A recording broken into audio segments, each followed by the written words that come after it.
You guys are really smart. I love reading the comments, especially when I am talking about supplies, because people use supplies in all sorts of ways. And there are several ways you guys use watercolor pencils that I'd either forgotten about or have not tried yet. So let's try them today. Now, the very first way is probably the most practical way to use these watercolor pencils, but it's one that I always forget about, and I think there's a reason for it, but we will rediscover as we go. And that is to use the watercolor pencils as your sketch so that when you actually go to paint it in, your sketch lines effectively disappear. And I think this use for them is really cool because it does solve a problem that a lot of people really don't like. They don't want their pencil lines to show in their final product. However, there are two main reasons I think that I stay away from using watercolor pencils for this. And the first is that might be kind of a hot take. I like pencil lines. First of all, I think they mostly disappear when I paint on top of them if I lighten them enough.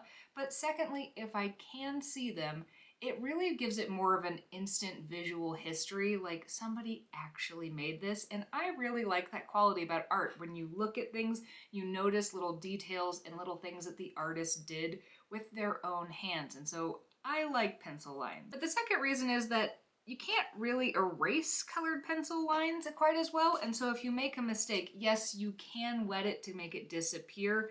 But when you're in that sketching and refining stage, you can't really erase what you've put down, so you'd have to switch between colors. And for me, the confusion that comes along with that is not worth just not having the pencil lines that I already don't mind. Now, the second most common suggestion I got was that these are really useful while you're traveling. They're a little easier to throw in a bag, and that a lot of you do something where you actually scratch these onto either a separate piece of paper or onto something that's a little bit rough to make your own paints as you go. So this would be like putting down some different blue or maybe a little bit of this green, and then you can just have a wet brush grab some of the color and then paint with the pigments directly from these. And personally, when I'm packing, I do prioritize space for watercolor and art supplies, so I probably won't use them like this, but I can see how this would be very useful. And the final way that you guys suggested these that I think is quite clever is using these for precision details and shading. And I think that's a great use for them. When you're trying to drop in normal watercolors,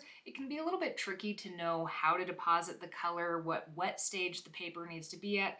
Whereas with something like these, you can kind of just scribble around. You're not going to get that big push of color that shoots out of the brush, and it's going to be a little bit easier to control when you're trying to get really precise shadows or details. Overall, I think you guys had really great suggestions, so much so that the other comment I got was to try Derwent's Inktense ones. So we'll have to do that in another video, but I did get them.